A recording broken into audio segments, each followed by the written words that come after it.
Welcome to another video and the start of a new series in Canada. We are going to take a really special long distance train journey right across Canada in coming videos, but first we had to take a Club World British Airways flight from Heathrow to Vancouver. It was an average flight, lots of food as you can see. Nothing really to report.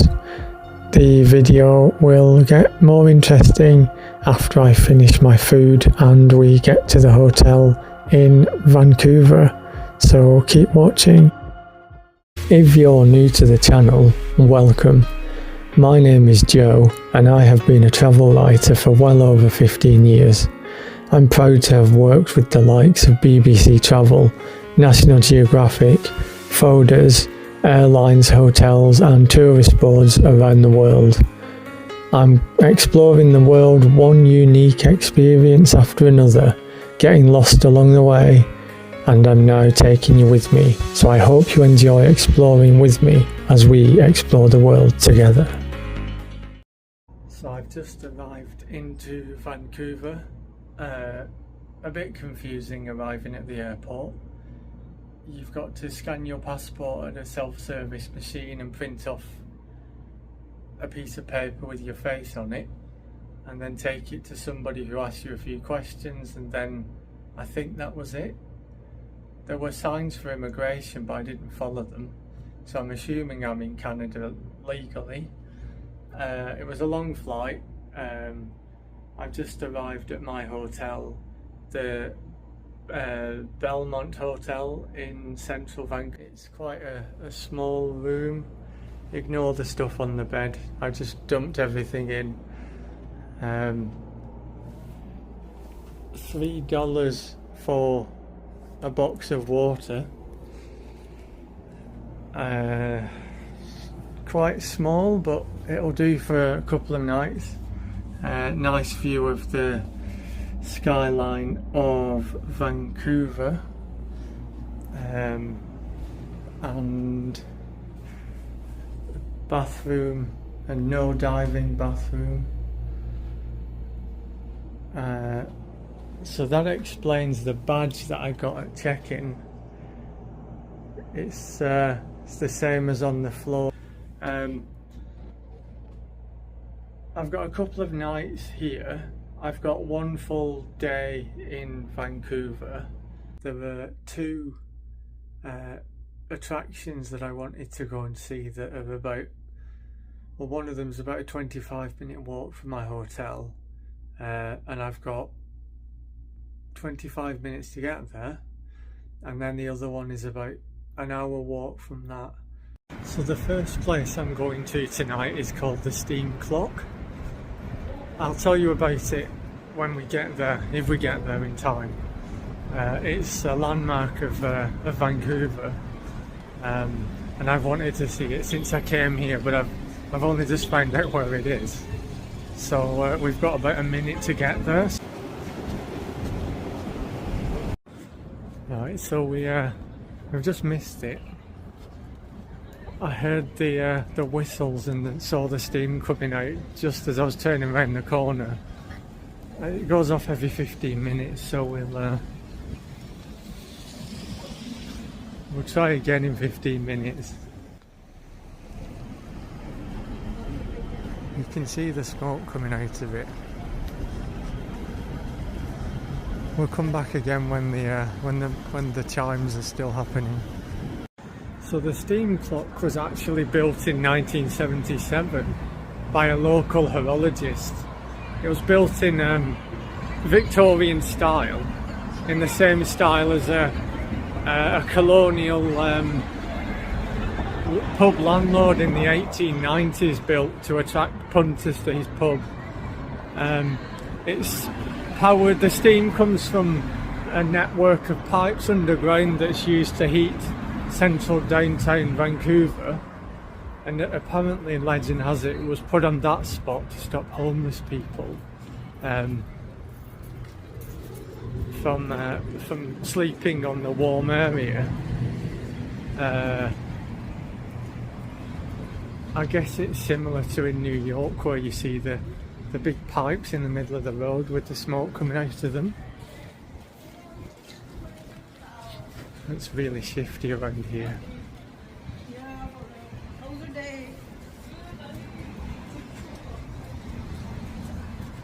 There's lots of homeless people.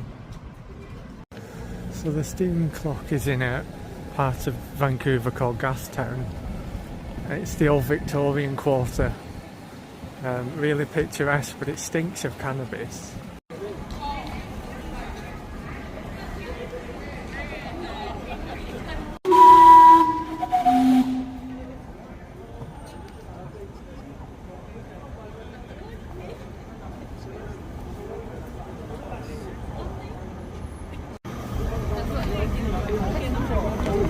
So Vancouver is incredibly busy today. It's a Saturday, but the Invictus games are in town. There's a basketball game, a soccer game, and some other sport is happening all today. So it seems like half of Canada's currently in Vancouver tonight, and it is really busy. You can't move in some parts of the main bits of the city. The second place I'm trying to go to is called the 9 o'clock gun. It's a cannon that was manufactured in the foundry at Woolwich in London in the colonial times, and it goes off at 9 o'clock every night. I've got about half an hour to walk 3 miles to get to it, so I don't know if I'm going to make that one either. If not, I'll have to try again tomorrow. I can't try again tomorrow. I'm leaving tomorrow. If we don't make it, I'll just have to include a picture of it during the daytime. So this area is very reminiscent of Seattle. Lots of residential tower blocks, skyscrapers, and lots of homeless people on drugs as well, just wandering into the road, not bothering if a car's coming right at them. So suddenly everybody's disappeared. I'm in a place called West Pender, I think. There's just nobody here. There's a couple of people just wandered in front of a truck, and a couple of cars screeching, but nothing else. I think I might have to turn back. It's getting, there's no street lights in half of these areas now. It's getting really dodgy. There's just police cars and ambulances speeding around everywhere in this part of Vancouver. And the building seems to have got a lot rougher. They seem to be a lot more run down in some of the bits I'm stood in at the minute. I'll walk for another 5-10 minutes, then I might turn around and go back to my hotel. It's like I really can't work Vancouver out. I've just walked past a harbour full of luxury yachts, but it's right next to a housing cooperative, like state housing. So I'm now by the harbour side. It's really empty, and I haven't got my bearings, but it gives you a good idea of the cityscape at night here in Vancouver.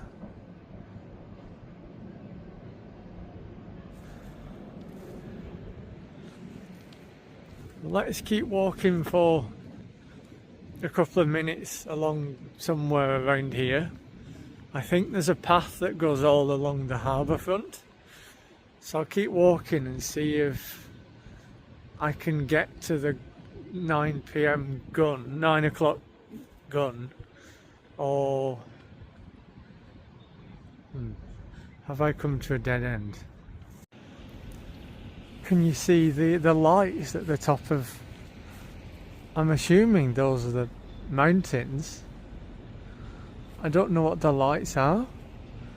Might be small villages, or it might be a road that goes all along them. I've not been here during the day, so I don't actually know what any of this is. But I think I'm now going the right way. It's just Google Maps is that it's going to take another 45 minutes from here to get to the gun, and there's just nobody around. It's just dead, and other than a couple of the odd street light and lights from some of the boats that are moored in the harbour here, there's just nothing here. And then I've got to walk another hour to get back to my hotel. Well, I probably won't get back to my hotel till about 10:30.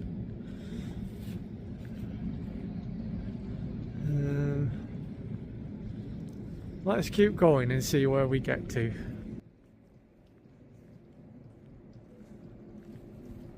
There are some nice yachts here. The people who live around here must have a bit of money.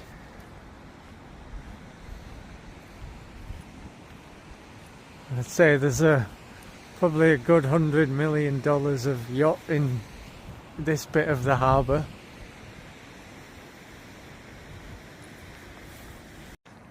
So I don't even know if I should be here at this time of night. The street lights are getting fewer and fewer. I haven't seen another person for about half an hour, and it's getting really dark, as you can see on the image here. It just feels a bit shifty, a bit dodgy in this area. I mean, this is Canada, so in theory it should be quite safe. But in the dark, in a park, in a major city, in a country where a lot of drugs are legal,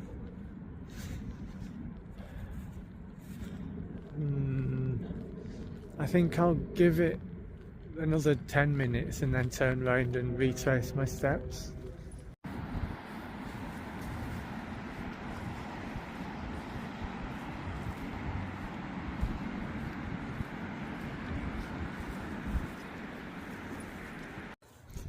Yeah, sorry folks, I'm going to have to turn back. The Stanley Park where the 9 o'clock gun is, it's just pitch black. There's, as you can see, there's no light at all. I mean, I can't even see what I'm looking for, so I think we've got about 3 minutes until the gun goes off. And Google Maps is telling me it's another 25 minutes walking in the dark on unlit paths. So I've turned round, I'm going to retrace my steps and head back towards my hotel. And it is now freezing. It's -7 Celsius and really bitter. It's not quite the ending I wanted to my time in Vancouver, if I'm being honest. Probably bad timing on my part, not planning well, but a lot of today was spent just wandering around, exploring a new city. Sometimes not everything goes to plan. I'm sure I'll be back at some point. I think I'm going to end this video in the dark here, and I hope you enjoyed this one day video in Vancouver. I think the answer to my question, can you do everything there is to do in Vancouver in a day? No. I'd say you need 2 or 3 days here to do the key attractions. But I hope you enjoyed watching anyway. Please leave me a comment if you've been to Vancouver, what do you think of it? And yeah, give this video a like, and subscribe to the channel if you haven't done already. It really helps me, and the more subscribers I get, the more videos I'll be able to make, and the more adventurous trips I can take, a bit more off the beaten track. So yeah, thanks for watching, and until next time, goodbye.